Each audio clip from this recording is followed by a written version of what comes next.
नमस्ते दोस्तों, मेरे चैनल में आप सबका स्वागत है। आज मैं शिव चर्चा की कथा सुना रही हूँ। एक ब्राह्मण के बेटी और राजा के कथा सुना रही हूँ। कथा बहुत ही सुंदर है, शुरू से अंत तक जरूर देखिएगा। अच्छा लगेगा तो लाइक करिएगा, शेयर करिएगा और चैनल पर पहली बार देख रहे हैं तो चैनल को सब्सक्राइब करिएगा। तो चलिए शिव चर्चा की सुंदर कथा सुनाती हूँ। एक गांव में एक ब्राह्मण अपनी बेटी के साथ रहता था। ब्राह्मण गांव घर में जाकर पूजा करवाते थे। जो दान दक्षिणा मिलता था उसी से उनका घर चलता था। ब्राह्मण के पत्नी नहीं थी, इसलिए ब्राह्मण अपनी बेटी को माँ और बाप दोनों का प्यार देते थे। कुछ भी बेटी कहती थी कभी मना नहीं करते थे। धीरे धीरे बेटी अब बड़ी होने लगी गुरु बहना। ब्राह्मण भी चिंतित रहने लगे कि बेटी तो यह बड़ी हो रही है, अब शादी ब्याह करना होगा और मेरे पास पैसा भी नहीं है।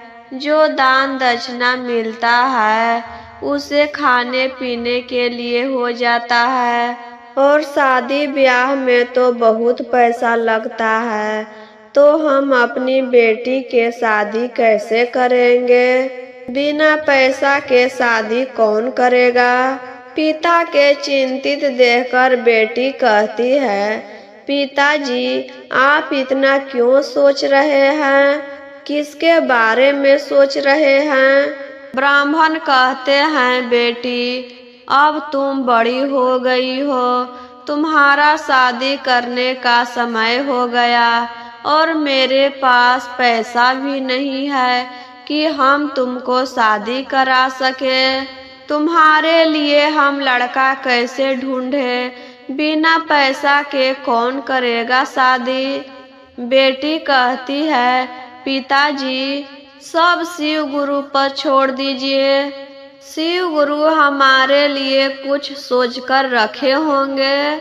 जहाँ जोड़ी बनाए होंगे वहाँ मेरी शादी हो जाएगी।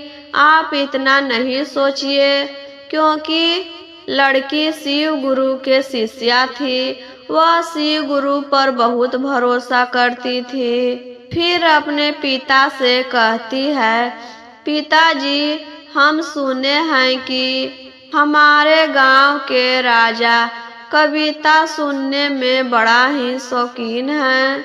उनको जो भी व्यक्ति कविता सुनाता है और पसंद आ जाता है तो बहुत सारा रुपया पैसा देते हैं।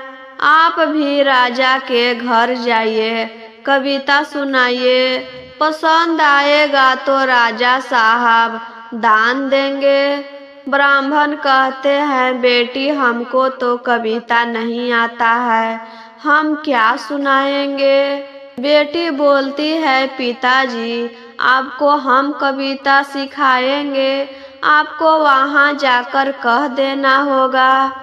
दूसरे दिन सुबह सुबह पंडित जी उठते हैं गुरु बहना, नहा धोकर पूजा पाठ कर खाना खाकर राजा के घर जाने लगते हैं।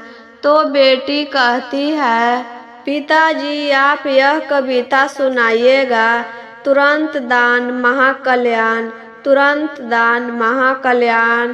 पंडित जी यह बात को 3-4 बार दोहराकर सीख लेते हैं और चले जाते हैं राजा के दरबार में।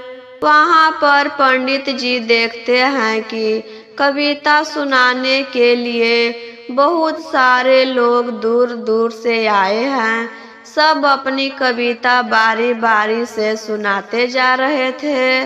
जब ब्राह्मण के बारी आई तो राजा साहब कहते हैं, ब्राह्मण आप कथा या कविता सुनाइए। ब्राह्मण कहते हैं, राजा साहब हमको तो ज्यादा नहीं आता है, बस एक छोटी सी कविता आता है, तुरंत दान महाकल्याण, तुरंत दान महाकल्याण। यह कविता राजा को बहुत पसंद आया। वह बहुत प्रसन्न हुए। प्रसन्न होकर अपने सैनिक को आदेश देते हैं कि रुपयों से भरा थाली लाकर पंडित जी को दे दीजिए। सैनिक रुपयों के भरा थाली पंडित जी के झोली में लाकर डाल देता है। वहां से पंडित जी खुशी खुशी घर चले आते हैं। उस दिन पंडित जी बहुत खुश थे, क्योंकि इतना सारा रुपया पैसा वह कभी नहीं देखे थे।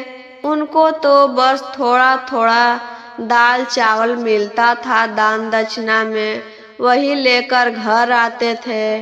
और आज तो रुपया पैसा से झोली भर गया था। अब पंडित जी सोचते हैं कि चलो अब मेरी बेटी के शादी करने के लिए थोड़ा थोड़ा करके पैसा जमा हो जाएगा। पिता के खुश देखकर बेटी कहती है, पिताजी आप आज बहुत खुश लग रहे हैं, क्या बात है? पंडित जी कहते हैं, बेटी जो तुमने कविता हमें सिखाया था वह राजा साहब को बहुत सुंदर लगा और खुश होकर हमें इनाम भी दिए हैं। फिर दूसरे दिन पंडित जी सुबह सुबह उठते हैं, नहा धोकर पूजा पाठ करके खाना खाकर फिर राज दरबार में चले जाते हैं। उस दिन भी पंडित जी यही कविता सुनाए, तुरंत दान महाकल्याण। राजा उस दिन भी खुश होकर रुपयों से भरा हुआ थाली पंडित जी को दान करते हैं। हम सब तो जानते हैं गुरु बहना, इस दुनिया में जलने वालों की कमी नहीं है। दूसरों को आगे बढ़ते हुए देखकर आसपास के लोग जलने लगते हैं। ठीक उसी तरह राजा के दरबार में जितने लोग कविता सुनाने आते थे वह सब देखकर पंडित जी को जलने लगे। देखो तो यह पंडित को 2 शब्द कहता है और इतना रुपया पैसा लेकर चला जाता है और हम लोग को कुछ नहीं मिलता है। इतना सुंदर सुंदर कविता सुनाते हैं, फिर भी राजा साहब को यह पंडित के ही कविता पसंद आता है। तो राजा साहब से कहते हैं, राजा साहब पंडित जी यह कविता रोज सुनाते हैं, इसका अर्थ पूछिए कि इसका अर्थ क्या होता है। राजा साहब पंडित जी से कहते हैं, तो पंडित जी बताइए इसका अर्थ क्या होगा। पंडित जी कहते हैं, क्षमा करिए महाराज, हमको इसका अर्थ पता नहीं है। मेरी बेटी यह कविता सिखाई थी तो हम आकर यहाँ कविता सुनाते हैं। कल हम अपने बेटी से पूछकर आएंगे कि इसका अर्थ क्या होता है। तो उस दिन पंडित जी घर लौटे तो उसकी बेटी देखती है कि आज तो पिताजी उदास हैं, क्या बात है। अपने पिताजी से कहती है, पिताजी आज क्या हुआ, आप इतना उदास क्यों हैं। पंडित जी कहते हैं, बेटी जो तुमने कविता सिखाया था तो राजा साहब पूछ रहे थे कि इसका अर्थ क्या है, तो इसका अर्थ तो हमें नहीं पता। बेटी कहती है, पिताजी कल आप राज दरबार में जाकर कह दीजिएगा कि राजा साहब के एक बगीचा है, उसी बगीचा में जाए, वहाँ पर एक विमान आएगा, वही विमान पर बैठकर जाएंगे, उनका जवाब वहीं पर मिल जाएगा।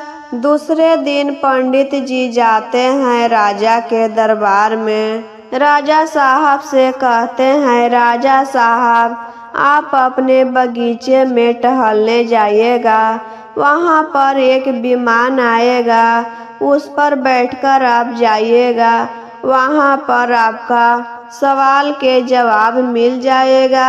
तब तो राजा साहब को इंतजार नहीं हो रहा था। वह तुरंत जाते हैं अपने बगीचा में टहलने। तो देखते हैं कि वहाँ पर एक विमान आता है और राजा साहब उस पर बैठ जाते हैं और विमान उड़ाकर लेकर स्वर्ग में चला जाता है। स्वर्ग में राजा साहब देखते हैं कि वहाँ पर सोना के महल बना हुआ है और वहाँ पर 2-4 सैनिक थे। राजा साहब पूछते हैं कि यह महल किसका बन रहा है। सैनिक कहता है कि धरती लोक पर एक धर्म राज नामक एक राजा हैं। यह महल उन्हीं के लिए बन रहा है। जब स्वर्ग में आएंगे तो वह यही में रहेंगे, क्योंकि वह धरती लोक पर बहुत दान पुण्य करते हैं। राजा साहब मन ही मन सोचते हैं कि यह तो मेरा ही नाम है और मेरे लिए यह महल बन रहा है, तो दान पुण्य करने से स्वर्ग में भी अच्छे घर बनकर मिलते हैं। उनका सवाल के जवाब मिल गया और वहाँ से चले आते हैं धरती लोग। घर आकर राजा साहब सोचते हैं कि ब्राह्मण के बेटी के पास इतना दिमाग है, हम उससे शादी कर लेंगे तो हम और आगे बढ़ जाएंगे। यह बात पंडित जी को कहते हैं। पंडित जी, आप अपनी बेटी के शादी हमसे करा दीजिए। पंडित जी कहते हैं, राजा साहब आप यह क्या कह रहे हैं? मेरी बेटी 16 साल की है और आपका उम्र इतना हो रहा है। आप तो उसके पिता के समान हैं। राजा साहब कहते हैं कि तुम अपने बेटी से शादी नहीं कराओगे तो तुमको अपने नगर से निकाल देंगे। उस दिन पंडित जी और दुखी हो गए। गुरु बहना दुखी मन से घर आए तो बेटी कहती है, पिताजी आज क्या हुआ?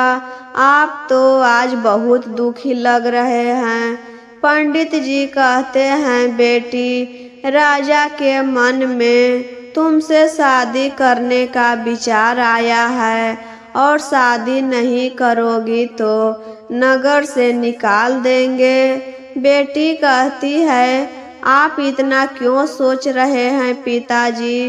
राजा साहब को कहिएगा कि आप अपने बगीचा में टहलने जाएं और फिर एक विमान आएगा, उस पर बैठकर जाएंगे वहाँ से आने के बाद हम शादी करने के लिए तैयार हैं। पंडित जी यह बात जाकर राजा साहब को बताते हैं। राजा साहब उस दिन भी अपने बगीचा में टहलने गए और वहाँ पर एक विमान आता है। राजा साहब उस पर बैठ जाते हैं और फिर स्वर्ग में चले जाते हैं। तो उस दिन देखते हैं गुरु बहना, जहाँ पर सोना के महल बना हुआ था वहाँ पर देखते हैं कि दलदल बन गया। फिर वहाँ के लोग से पूछते हैं कि यहाँ पर तो सोना के महल बना हुआ था और यह दलदल कैसे बन गया? तब वहाँ के आदमी कहते हैं कि वह राजा पहले बहुत दान पुण्य करता था तो सोना के महल बना हुआ था और अब उसके मन में पाप जग गया है, वह पापी हो गया है। इसीलिए जब वह स्वर्ग लोक में आएंगे तो दलदल में फंस जाएंगे। तो राजा साहब को समझ में आ जाता है कि हम उस लड़की से शादी करके बहुत गलती कर रहे हैं। दान पुण्य करके आगे बढ़ना चाहिए, किसी को जोर जबरदस्ती नहीं करना चाहिए। और राजा साहब वहाँ से अपने घर चले आते हैं और उस दिन पूरे गांव में ऐलान करवाते हैं कि ब्राह्मण के बेटी के लिए एक सुंदर राजकुमार ढूंढा जाए और उसका खर्चा हम करेंगे। तो ब्राह्मण के बेटी के लिए एक सुंदर राजकुमार मिलता है और दोनों के राजा साहब शादी करवाते हैं। कन्यादान वह खुद करते हैं और सारा ब्याह का खर्चा वह खुद करते हैं। उसके बाद फिर एक बार राजा विमान में बैठकर स्वर्ग लोक जाते हैं कि अब जाकर देखते हैं कि वहाँ पर क्या हुआ है। तो देखते हैं दलदल के जगह पर सोना के महल फिर से तैयार हो गया। उस दिन भी सैनिक से पूछते हैं कि यहाँ पर दलदल नहीं है। सैनिक कहता है कि राजा साहब अपने मार्ग से भटक गए थे, लेकिन फिर वह सुधर गए हैं, इसलिए दलदल को हटाकर सोना के महल बना दिया गया है। जब वह यहाँ पर आएंगे तो यही सोना के महल में रहेंगे। उसके बाद राजा साहब घर चले आते हैं और उस दिन से और ज्यादा दान पुण्य करने लगते हैं। कोई भी गरीब लड़की को शादी ब्याह करवाते, पूरा खर्चा उठाते, कन्यादान करते। उस दिन से राजा साहब को तो लग रहा था कि कब हम मरे और स्वर्ग लोक में जाकर सोना के महल में रहे।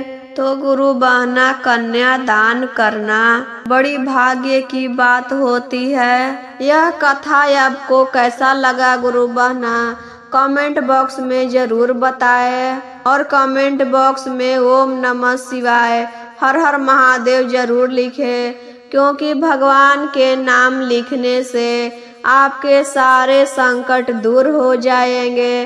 तो प्रेम से बोलिए हर हर महादेव की जय।